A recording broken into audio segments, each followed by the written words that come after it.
Hey, what's up? Welcome to Chalk Talks with Coach B. This playlist I'm working on right now is all about option strategies. If you're new to options and don't understand some of the terminology being discussed here today, check out the options basic playlist I previously made.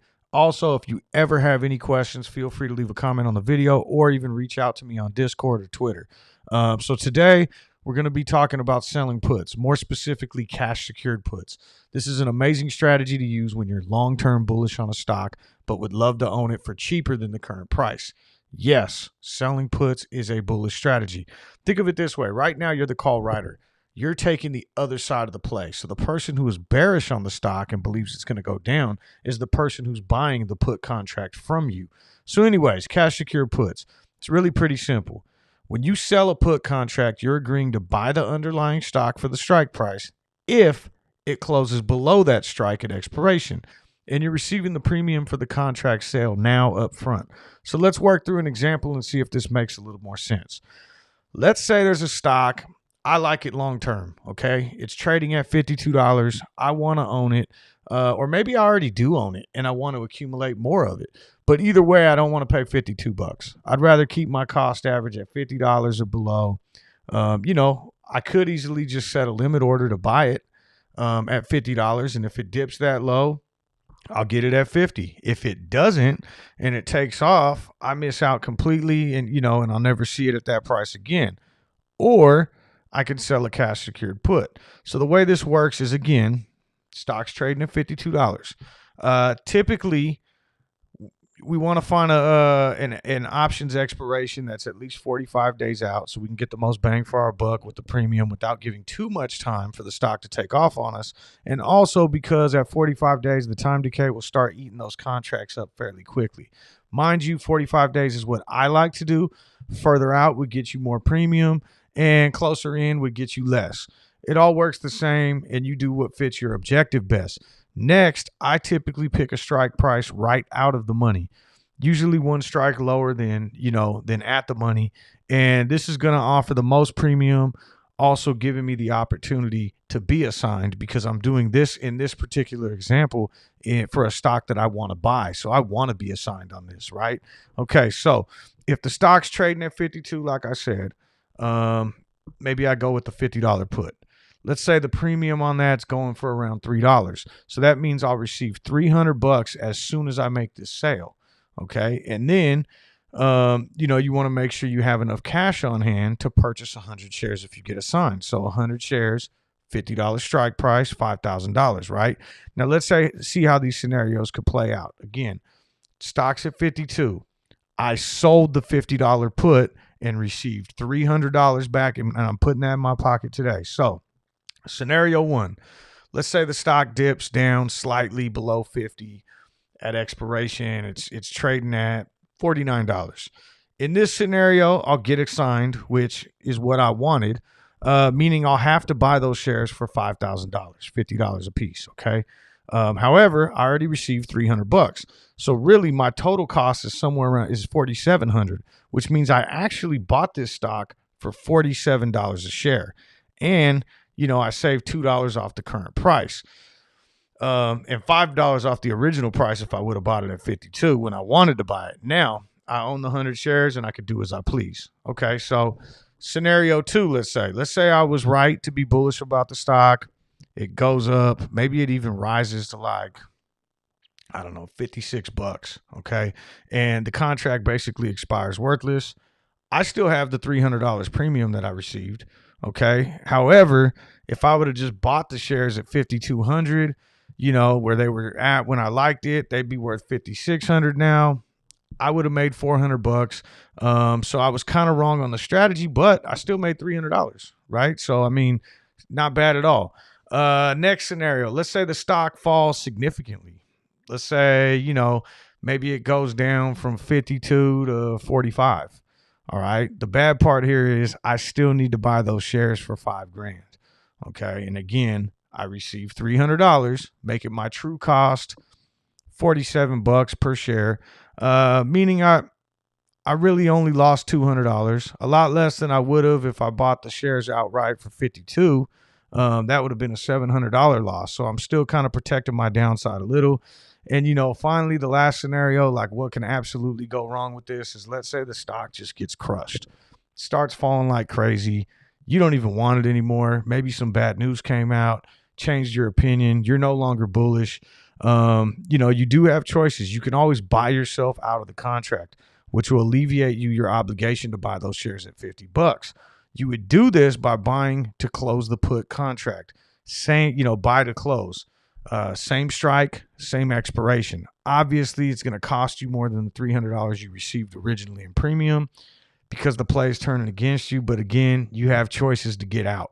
Okay, so let's look at some examples on the actual option chain and see if this makes a little bit more sense. All right, so we were talking about a $50 stock in the example. So I'll start with DraftKings, ticker symbol DKNG.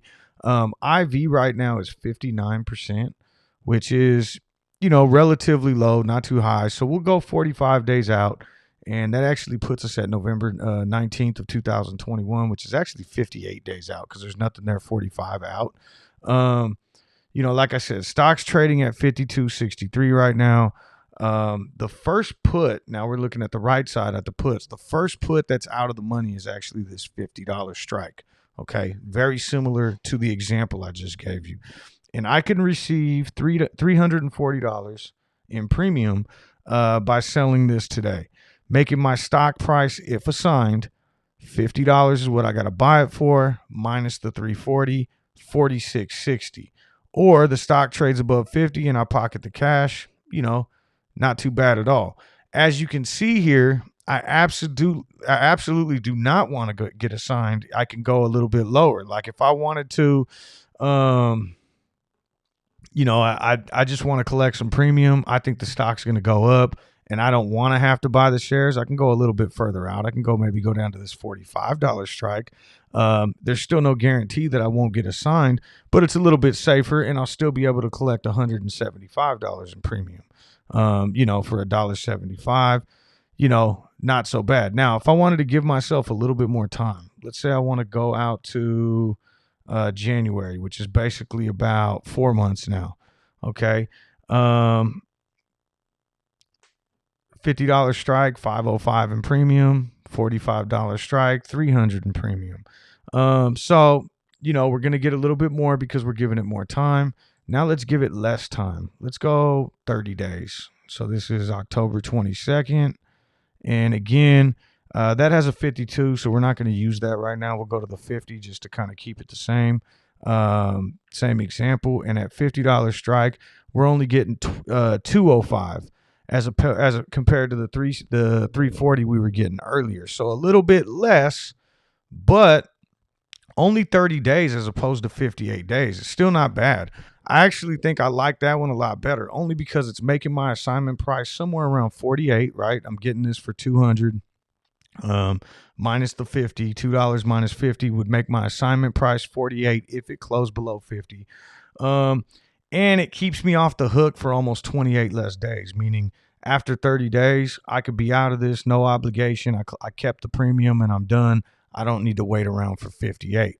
Now, if I was performing this trade, I would probably go with this 30 a little bit first. And because a time premium is probably going to decay or will decay much faster with only 30 days left. So anyways, this was a low IV stock. Let's look at some high IV ones. Okay, this is where I typically like to sell options. And AMC is a stock that's kind of in the same ballpark, but I know IV's been typically high on this stock, so let's take a look at it. And IV right now on AMC is currently at 133%. So, you know, much more than what we just looked at with DraftKings. Stocks trading at right around $40. Let's say I'm bullish on it and I want in cheaper, or I just want to cash in on some nice premium. I'll stick with that 30-day mark because that seemed to work a little bit better in this scenario than going out to 58 days. And if we go down and look right here, again, higher IV, we're going to get way more bang for our buck. So now the $40 strike, if I was looking to get assigned, maybe I'd go with this $40 strike. $5.20 is what I'm getting back. So I'm going to basically collect $520 now. And really, I only have to put $4,000 in cash secured to back this up in capital. So that's almost like a 12% return on my investment. If I get assigned, I'm getting the stock for essentially what, $34.80 because of the premiums I collected. That's not bad at all. Now, if I want to ensure I don't get assigned or play it a little safer, maybe I choose to go lower. Maybe I go all the way down to this $35 strike. I think the stock's going up anyways. I just want to make some money off my capital I have. So here I can get $286 in my pocket now, which is somewhere in like the 8% range, probably. That's just quick math. If I'm not mistaken. But either way, nice return on my capital. I'd have $3,500 that I need to have in cash security just in case I get assigned. But I'm getting $286 back, which, like I said, is in that 8 to 9% range. That's not bad return on my investment, especially if I don't get assigned. So either way, and then now once you kind of get the hang of it, let's say you absolutely want to get assigned, but you want it cheaper. Going with a stock like this with higher IV, if I went with this $43 put, I'm getting $700 back. You do the math there, you're actually getting the stock for about $36 if you get assigned, obviously, and you'd have 30 days to wait to see if it closed below 43. But, you can always go in the money too or out of the money. It's really all about the strike price, the premium, the amount of time you're willing to give and all that kind of thing. The biggest thing you want to remember here is if you're selling cash secured puts, you need to do it on a stock you want to own, or at least that you're okay with owning, and approach it as if you're placing a limit buy order, right? Like, again, with that first example, stock's trading at 52 and I like it, so I would just put a limit order in at 50. If it comes down and gets filled, cool, I get the stock. You got to kind of approach it in that manner, okay? Because you may get assigned, right? If AMC, like the example I said, is trading for 40 and I'd rather buy it for 38 instead of placing a limit buy order at $38 and waiting for it to dip, I could sell those puts and end up getting it for cheaper. That's the mindset you should have when you use this strategy, because chances are you may get assigned. Also, always remember that while time may offer higher premiums, okay, it also offers way more opportunity for the stock to move in either direction. And you're going to be on the hook until expiration. So if you decide to give it 4 months, you're on the hook for 4 months. If you decide to give it 6 months, you're on the hook for 6 months. Obviously, you could buy yourself out, but you're going to get less money the further out.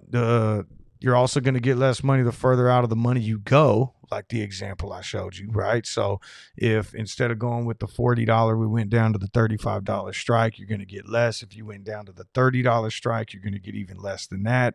But you're also going to have less chance of getting assigned. So if you don't want to get assigned, that's also something to consider. There's also a risk reward, and you need to factor into your decisions based on your strategy. If your goal is to buy the stock, play it close to the money. If your goal is to collect premiums, go further out of the money. Last thing I want to point out is always have an exit strategy in mind. If the trade starts to go against you, which can very easily happen with highly volatile stocks like a AMC, or even, lower IV stocks like a DraftKings. I mean, anything can happen. You want to buy out of that contract before you get assigned. You don't want to, if all of a sudden, like in the example of AMC, stock was trading at 40. If it starts going down, you want to spend the money, get out of that contract before all of a sudden you start getting assigned and have to buy a $20 stock at a $40 strike price. Nobody wants to do that. That's it for today. I hope you enjoyed the video. Leave me a comment below with ideas for future videos or questions about this one. I hope this is helping. Also, I stream every morning in the pre-market, Talking Stocks with Coach B. I look for daily runners, talk about the stocks I'm invested in, also answer questions about these type of things. So even if you saw something on this video and you're like, man, I want to ask Coach B about this, come on the stream, throw the question in the chat. I'll gladly answer it for you. So if you're free, come join us. As always, good luck in the markets, no matter what stock you're into.